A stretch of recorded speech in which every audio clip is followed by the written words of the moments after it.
एक बार एक कलियुगी भक्त भगवान का भजन करने के लिए वन में आगे की तरफ जा रहा है। तो कलियुगी भक्त ने विचार किया कि सबसे पहले प्रसन्न होने वाला देवता कौन सा है। उसी समय सामने से देखा तो नारद जी आ रहे हैं बीणा पे हरि गुण गान करते हुए। बोले इनसे सुंदर कौन होगा बताने वाला। तो कलियुगी भक्त ने जाकर के नारद जी के सामने हाथ जोड़ के बोले महाराज हम पे कृपा करो। बोले कहो हमें बताओ तीनों देवताओं में सबसे जल्दी प्रसन्न होने वाले देवता कौन है। बोले ब्रह्मा जी। बोले बस है गए काम। अब इस कलियुगी भगत ने वन में जाकर के ब्रह्मा जी की तपस्या करना प्रारंभ किया। ब्रह्मणे नमः ब्रह्मणे नमः ब्रह्मणे नमः। ब्रह्मा जी प्रसन्न हो गए। ब्रह्मा जी बोले बेटा भक्त वरदान मांगो। तो ये भक्त कहने लगा कलियुगी कि महाराज वरदान दे दो वो अमर कर दो। बोले अमरता का वरदान नहीं कोई और मांग लो। तो बोले महाराज एक के तो सलनाएं पड़ेगी। बोले एक ना दो मांग लो। बोले महाराज दो। बोले तीन मांग लो। बोले हाँ तीन से कुछ सल पड़े तो मांग लो। कलियुगी भक्त कहने लगा कि महाराज पहला वरदान दे दो। बोले मांगो सुंदर सा मकान बन जाए। बोले तथास्तु। दूसरा वरदान बोले अच्छी सी गाड़ी मिल जाए। बोले तथास्तु। बोले तीसरा और मांग ले। बोले तीसरा वरदान जब चाहूं जब तीन और मांग लो। ब्रह्मा जी बोले बड़ो चतुर है लगता है कि अभी इसकी इच्छा पूरी नहीं हुई। चलो कोई बात नहीं तीन और मांग ले। अब रात्रि का समय था सो रहा था। अर्धरात्रि में आंखें खुली तो चिल्लाने लगा ब्रह्मणे नमः ब्रह्मणे नमः ब्रह्मणे नमः। ब्रह्मा जी ने सोचा मेरे भक्त पे कोई विपत्ति आई है पुकार रहे हो मुझे चलना चाहिए। तो ब्रह्मा जी आए। बोले बेटा कहो। बोले कहनो सुनो कछु ना महाराज मेरे वरदान न दो। बोले मांग ले बेटा हम तो जाई लिए आए पर बेटा कछु समय तो देखे कर रात के 12 बज रहे। बोले जब जरूरत पड़ेगी तभी पुकारेंगे तभी तुम्हें आना पड़ेगा। बोले कोई बात नहीं मांग लो। बोले पहला वरदान। बोले मांग बेटा कि महाराज ये ठंड का टाइम है रिम झिम बरसात है रही है मेरी छत में से टपका आ रहा है टपका बंद करो। ब्रह्मा जी बोले कैसे वरदान मांगता है।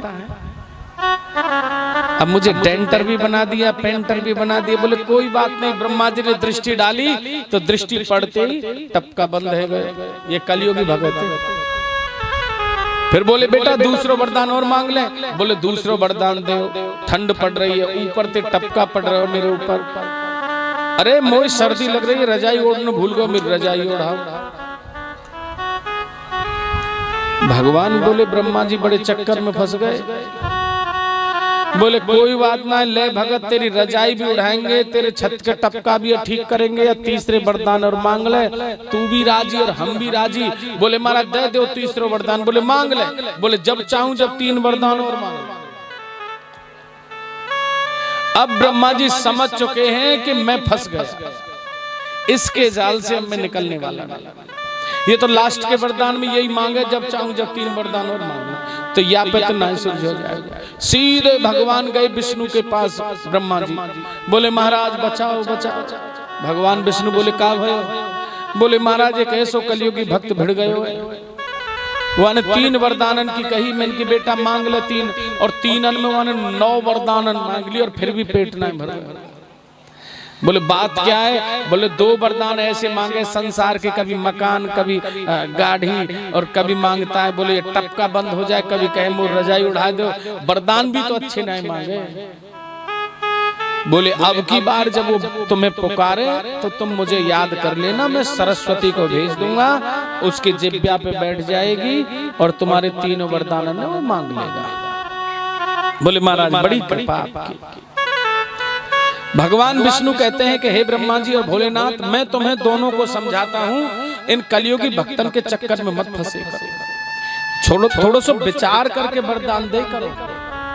तुम विचार करके नहीं देते। एक भोलेनाथ है एक बृकासुर नाम का दैत्य आया था उसने भोलेनाथ की तपस्या की और भोलेनाथ प्रसन्न हो गए। बृकासुर से कहने लगे बेटा वरदान मांग। तो बृकासुर बोले महाराज वरदान दे दो जाके सिर पर हाथ धरूं वही भस्म है जाए। भोलेनाथ बोले ये भी वरदान है कोई। विनाश के लिए वरदान चाहता है? बोले हाँ महाराज, मोह देनो तो यही है। भोलेनाथ बोले कोई बात नहीं, तथास्तु, जाओ, जिसके सिर पे हाथ रखोगे वही भस्म हो जाएगा। अब वरदान तो दे दिया, बृकासुर ने विचार किया, अरे ये का वरदान देगो का, ये जब रहने के लिए घर ना है, खाने को कोई ठिकानो ना है, शमशान की भस्म लपेट है, मृगछाला तन पे लपेट है, कहीं ऐसा तो ना है ये झूठे को कह रहे हो, जा बेटा मैंने तो वरदान दियो और मैं यहाँ ते चले जाऊं, यूं यहाँ ते चले जाऊं, मैं यहाँ कहाँ ढूंढ तो फिरूंगा। अब ये तो राक्षस है, उल्टी मती है महाराज। तो इसने बृकासुर ने नाम पड़ गया भस्मासुर। अब इस भस्मासुर ने सोचा कि इस वरदान की परीक्षा कहाँ की जाए, ये सच है झूठा है। तो भोलेनाथ कहने लगे अच्छा ठीक है अब हम चले। बोले रुको महाराज, जानो ना पहले वो परीक्षा करेंगे, तुमने वरदान दियो भी है या वैसे ही जा रहे हो कहते? बोले बेटा हमारा वचन कभी मिथ्या नहीं होता बृकासुर। बोले तो महाराज मैं परीक्षा कर लूं। बोले कहाँ करोगे? बोले तुम पे ही करूंगा। भोलेनाथ बोले ये क्या मतलब है? बोले महाराज तुम पे ही करूंगा। बोले हमसे ही वरदान ले और हमें ही भस्म करे। बोले महाराज और जाऊं ही कहां? अब भोलेनाथ की तरफ जैसे ही भस्मासुर बढ़्यो, भोलेनाथ ने अपनो तुम्मा लोटा कमंडल समगायो और जैसे ही आगे आगे भोलेनाथ और पीछे पीछे भस्मासुर। भोलेनाथ पीछे मुड़ मुड़ के कह रहे अरे दुष्ट, जिस थाली में खाता है उसी में छेद करता है, हमसे ही वरदान दिया, हमको भस्म करना चाहता है। बोले महाराज कितनों भगलो छोड़ूंगा। आगे आगे भोलेनाथ, पीछे पीछे भस्मासुर। अब तो भोलेनाथ भगते भगते कह रहे हैं प्रभु बचाओ, नाथ बचाओ या दुष्ट पे से बचाओ। भगवान विष्णु कहने लगे वरदान विचार करके नहीं दिया इसलिए फंस गए। फिर भगवान विष्णु ने क्या किया? बोले मोहिनी को रूप धारण करो। जो दुष्ट प्रवृत्ति वाले रहे ना, वो आसक्त, नारी में ज्यादा आसक्त रहे। अब तो जैसे ही मोहिनी को रूप धारण करे तो भोलेनाथ भूल गए और भस्मासुर घूम गए। बोले कितके घूम गए? मोहिनी की तरफ। बोले छोड़िया वरदान की परीक्षा के पीछे हुई करे। अब मोहिनी को देखो वन में कंदुक क्रीड़ा कर रही है।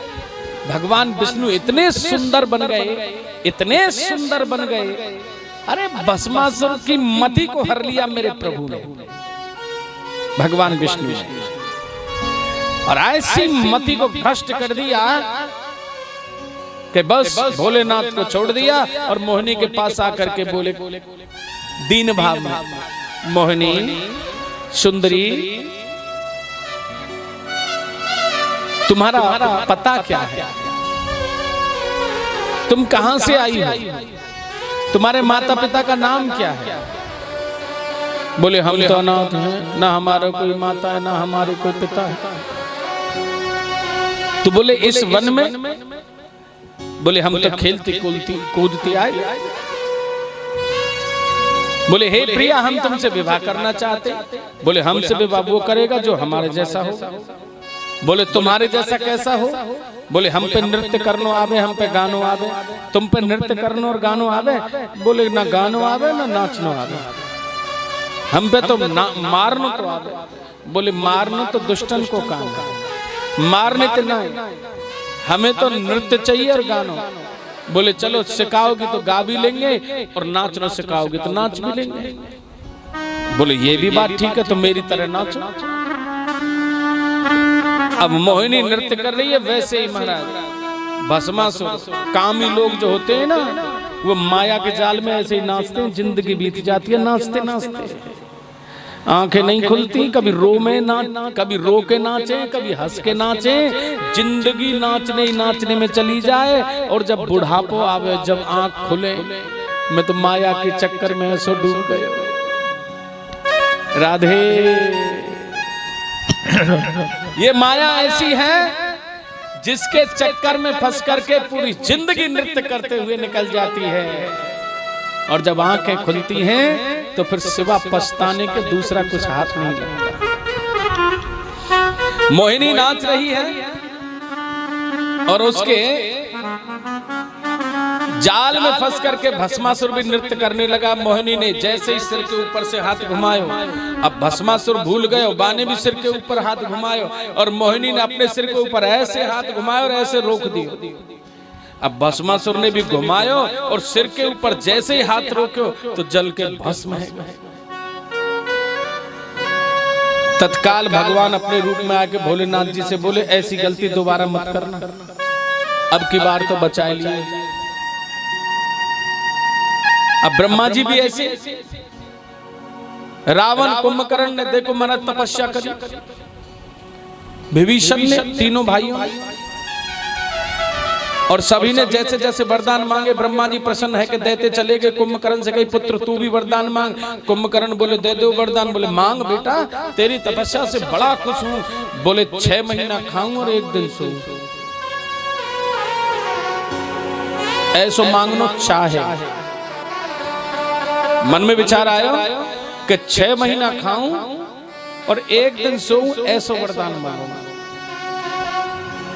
अब तो महाराज ब्रह्मा जी ने उसके मन को भांपा तो बोले ये तो 1 दिन में तबाही मचा दे, 6 महीना में तो दुनिया खाली कर दे। ब्रह्मा जी बोले भगवान विष्णु से प्रभु बचाओ। भगवान बोले अब का भयो? बोले अब दुष्ट की जिब्या पे सरस्वती बैठा। तो भगवान ने सरस्वती को आज्ञा दी कि ब्रह्मा जी की रक्षा करो।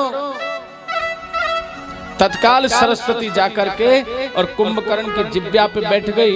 अब कहनो तो चाहो 6 महीना खाऊं और 1 दिन सोऊं, और मुंह से निकलो कि 6 महीना सोऊं 1 दिन खाऊं। ब्रह्मा जी बोले तथास्तु दियो वरदान। 1 दिन में तबाही मचा दे, 6 महीना खावे तो महाराज वो तो नगर की नगर कहा, गांव की गांव खाली खाली। आज इसी प्रकार से भगवान बोले कि प्रभु या दुष्ट की जिब्या पे आके बैठो, नहीं ये मोह मुक्ति ना हो देगो। हर बार कहेगो तीसरे वरदान में कि जब चाहूं जब 3 वरदान और मांग लूं, मैं तो मुक्ति ना हो पाऊंगा यार। उसी समय भगवान बोले कि ठीक है ब्रह्मा जी, अब की बार जब ये वरदान मांगे तो तुम याद कर ले। अब इसे तो आदत पड़ी हुई है ना, छोटी छोटी बातन पे ब्रह्मा जी बुलावे। अब तो फिर से इसने कहा ब्रह्मणे नमः, ब्रह्मणे नमः, ब्रह्मणे नमः। ब्रह्मा जी आए, बोले भक्त वरदान मांग। बोले हाँ महाराज, तपस्या की है कोई वैसे ही थोड़े मांग रहे हो। बोले हाँ बेटा तेने तपस्या करी, हम तो देने के लिए आए, तुम मांग। बोले महाराज पहला वरदान दे दो। बोले मांग। घर तुमने दिया, गाड़ी तुमने दी, तो धन संपत्ति भी तो चाहिए। बोले तथास्तु। बोले महाराज दूसरो वरदान। बोले मांगो। जब घर है, गाड़ी है, बंगला है, जीने का साधन है, खूब संपत्ति है, तो वो घर अच्छा लगे। जा घर में पूरा परिवार हो। तो मुझे ऐसी पत्नी चाहिए जो मेरे मन के अनुसार चलने वाली हो, जो भगवान की भक्ति करे और जो मोकू भी अपने आप को तो कहा जो मोकू भी पार करते। बोले अब तो भी कछु मन से लग रहे हो। तथास्तु। जो भजन करे और उत्तम वरदान मांगे तो देने वाले भी अच्छे लगे। अब खतरा किस चीज का है? खतरा तीसरे वरदान को। 2 तो बड़े प्यार से दे दिए। बोले बेटा या तीसरे और मांग ले। अब कहनो चाहे कि जब चाहूं जब 3 वरदान मांग लो। वह तो पहले ब्रह्मा जी ने भगवान विष्णु को याद करे, आओ महाराज भेजो सरस्वती। सरस्वती आ गई, जिब्या पे बैठ गई। अब कहनो तो चाहे कि जब चाहूं जब 3 वरदान मांगू। जो कहनो चाहे वो तो निकले ना, और जो निकल रहे हो वह बोलना ना चाहे। सरस्वती ने जिब्या को जकड़ दिया। सरस्वती ने कहा जो हम चाहेंगे वो बोले। ब्रह्मा जी समझ गए, माँ भगवती सरस्वती आकर के बैठ गई और ब्रह्मा जी बोले मांग बेटा मांग, तीसरे वरदान है, जल्दी मांग। उनको जल्दी से मांग लेगो तो मांग लेगो। बोले महाराज तीसरा वरदान दे दो, कोई भगवत भक्त मोय पुत्र प्राप्त हो जाए। बोले दियो दियो दियो। तो आजकल कलयुगी भक्त कैसे 1 लोटा जल लेके जाएंगे, 1 लोटा जल और संसार की सारी समस्याओं को हल चल। 1 लोटा जल महादेव पे चढ़ाएंगे तो जब तक धार चलती रहेगी तो कामना भी चलती रहेगी।